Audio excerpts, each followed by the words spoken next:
Before I say anything at all, I'd like to mention the fact that I don't really know much at all about Dead by Daylight.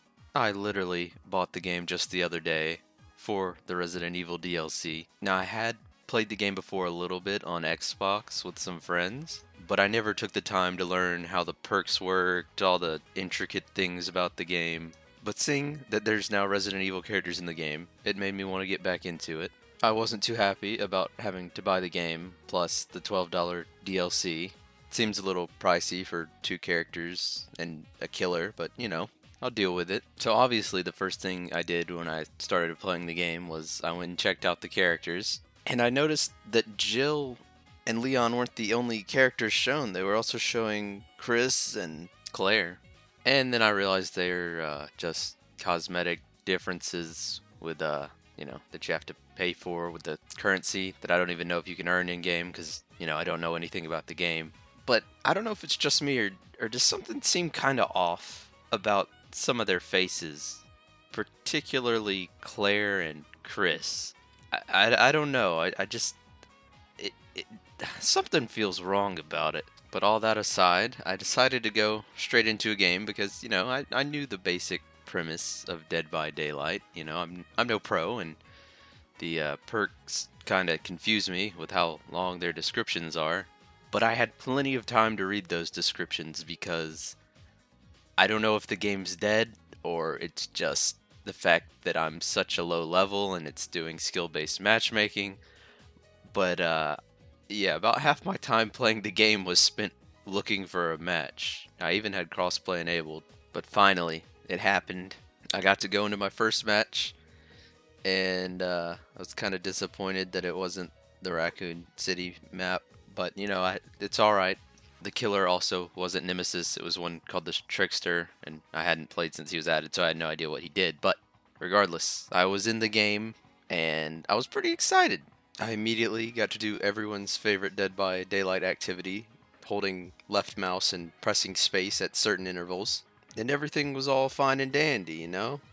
That was until the killer showed up, and I think he was boosting for the challenges or something. He wanted me to throw a pallet down for him, and he kind of just stood around the whole rest of the game.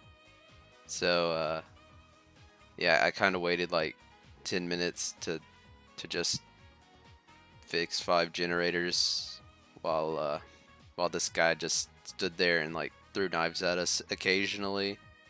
The Jill still looked really into it. She was very concerned for her well-being, but yeah, it wasn't the best first impression, but that's why we don't base our opinions off one game. But it's totally fine to make your opinions off two games, right?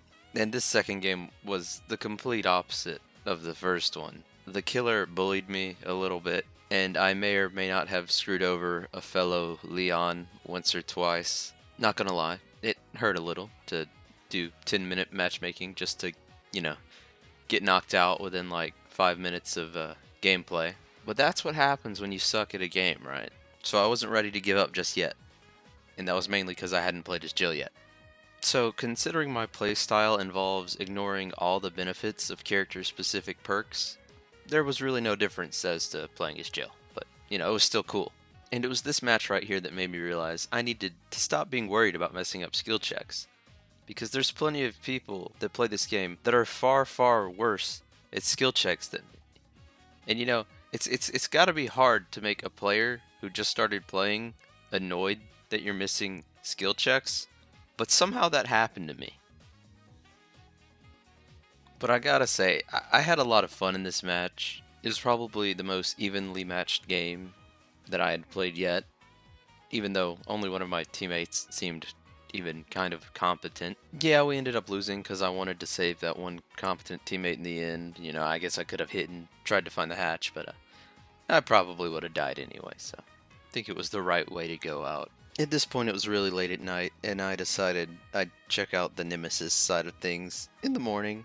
And when I got back on the next day, I found two interesting things. The first was the little introductory voice that speaks to you. By daylight. I thought it was really neat because it sounds like the Resident Evil voice. I'm guessing they did that for this new chapter. I'll feel kind of dumb if that's always what it sounds like when you start up the game. But more importantly, I saw a message saying that the new map was disabled. So that was why I didn't get it at all the day before. But I wasn't going to let that damper my mood. I was going to check out Nemesis, how he played. I was nervous about playing a killer because I know a bad killer can be bullied by mediocre survivors. But I went ahead and loaded up into the matchmaking, and I sat there for a very long time, and I got very bored. So I stopped searching for a match. And I decided I'd check out a custom game.